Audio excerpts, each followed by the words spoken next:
जय श्री कृष्णा, राधे राधे। आप सभी को सोमवती अमावस्या की ढेरों शुभकामनाएं। आज की इस वीडियो में हम जानेंगे कि ज्येष्ठ माह में पड़ने वाली सोमवती अमावस्या का व्रत किस दिन किया जाएगा और इस दिन अधिक मास भी समाप्त हो रहा है तो क्या कुछ विशेष करना चाहिए।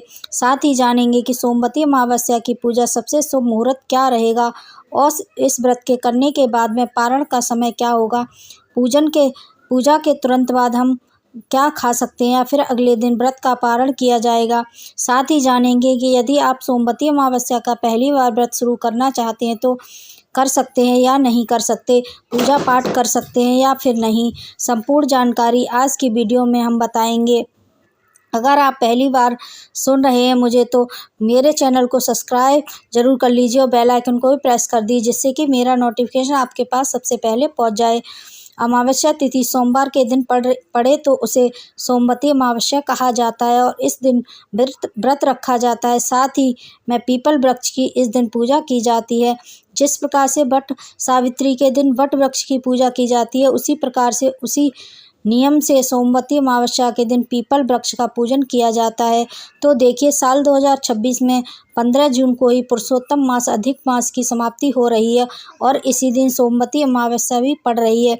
तो इस दिन कई लोग दान पुण्य के कार्य भी करेंगे। पूजा पाठ इस दिन बहुत बढ़ चढ़कर होगा। अधिक मास की समाप्ति होने की वजह से इस बार की सोमवती अमावस्या और भी ज़्यादा विशेष हो गई है और जो भी लोग पुरुषोत्तम मास में 1 महीने से पूजा पाठ कर रहे थे वे इस दिन अपने इस व्रत का अधिक मास के नियम का उद्यापन करेंगे, दान पुण्य का कार्य करेंगे। और साथ ही जो लोग इस दिन सोमवती अमावस्या का पहले से व्रत रखते हुए आ रहे हैं, इस दिन वे भी अपना व्रत रखेंगे और पूजा पाठ करेंगे, फेरी लगाएंगे और अपने पति के दीर्घायु के लिए भगवान से प्रार्थना करेंगे। और अब जान लेते हैं कि इस साल पहली बार सोमवती अमावस्या का यदि आप व्रत उठाना चाहते हैं, शुरू करना चाहते हैं तो कर सकते हैं या नहीं।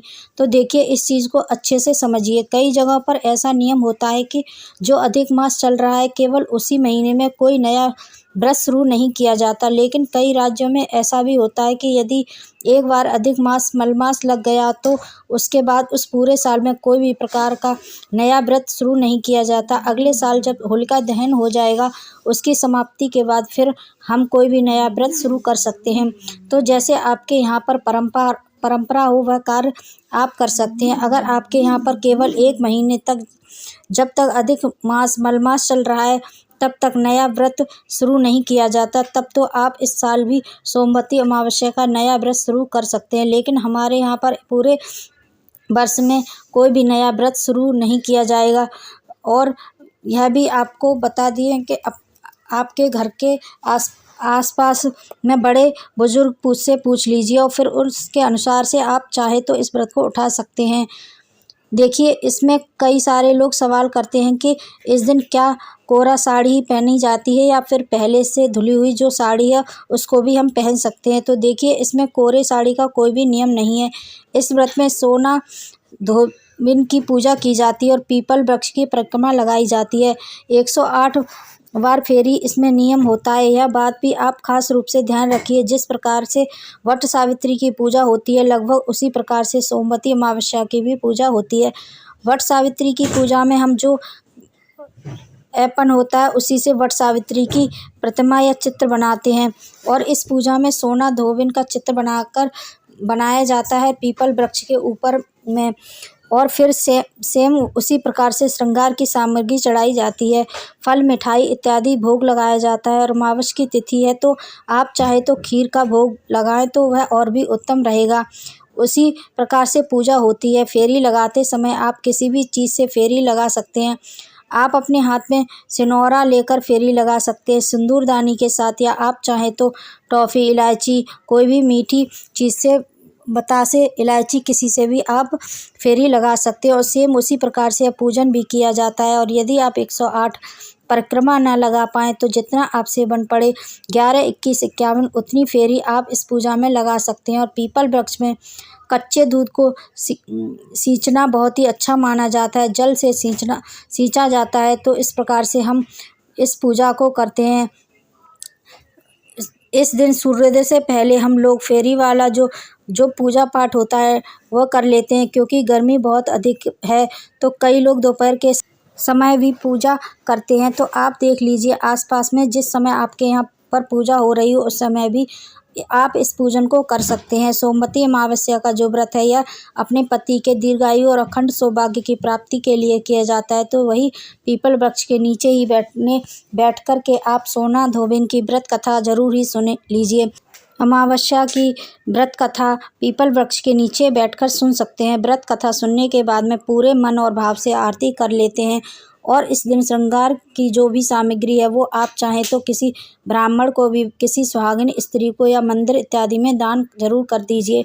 वैसे तो अमावस्या की तिथि है तो अपने पितरों के निमित्त, पशु पक्षी के निमित्त मछलियों को आटा खिलाना या फिर गाय को आटा खिलाना ये सब बहुत ही अच्छा माना जाता है। इससे पितृ भी तृप्त होते हैं और इस दिन बढ़ चढ़कर हमें जो भी दान पुण्य जरूर ही करना चाहिए। और वैसे भी यह 3 वर्ष में आने वाला अधिक मास इस दिन समाप्त हो रहा है तो दान पुण्य तो हमें बहुत अधिक मात्रा में इस दिन करना ही चाहिए।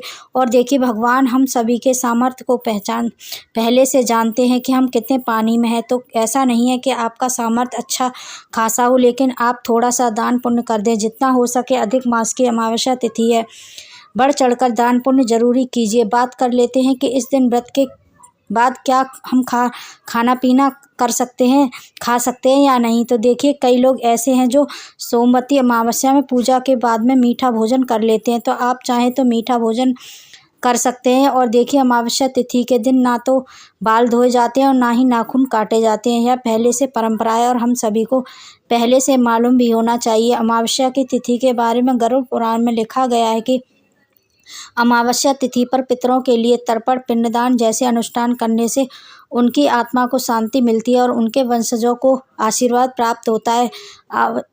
अमावस्या तिथि पर स्नान, ध्यान, पूजा, प्रार्थना, तप और दान पुण्य जैसे कर्म किए जाते हैं। और ज्येष्ठ मास की अमावस्या तिथि साल भर में आने वाली सभी अमावस्या तिथि में सबसे अधिक विशेष और शुभ फलदायी बताई गई है। इस साल सोमवती अमावस्या का महत्व और भी बढ़ गया है क्योंकि इस साल अधिक मास चल रहा है और इस अमावस्या तिथि को निर्जला अमावस्या भी कहते हैं। तो देखिए साल 2026 में 14 जून 2026 को दोपहर 12:20 पर सोमवती अमावस्या प्रारंभ हो रही है जो कि 15 जून 2026 को सुबह 8:24 पर प्रारंभ होगी। तो ऐसे में उदय तिथि के अनुसार 15 जून 2026 के दिन सोमवती अमावस्या का व्रत भी रखा जाएगा। इस दिन स्नान करने के लिए सबसे शुभ मुहूर्त ब्रह्म मुहूर्त का समय रहेगा 15 जून 2026 को सुबह 4:04 से लेकर 4:44 के बीच में। और इस दिन स्नान, जप, तर्पण और दान करने से पितृ का आशीर्वाद प्राप्त होता है और जीवन में सुख समृद्धि की प्राप्ति होती है। 15 जून को सोमवती अमावस्या की तिथि पर अभिजीत मुहूर्त का समय रहेगा सुबह 11:54 से लेकर दोपहर 12:49 के बीच में। अभिजीत मुहूर्त में आप कोई भी शुभ या मांगलिक कार्य इस दिन कर सकते हैं और इस दिन अमृत काल का समय रहेगा सुबह 11:28 से लेकर दोपहर 12:52 के बीच में। बात करें सर्वार्थ सिद्धि योग की तो जो कि सुबह 5:27 से लेकर 7:08 तक रहेगा। और इस दिन विजय मुहूर्त का समय रहेगा दोपहर 2:40 से लेकर दोपहर 3:24 के बीच में। गोधूली बेला का मुहूर्त रहेगा शाम 7:02 से लेकर शाम 7:26 के बीच में।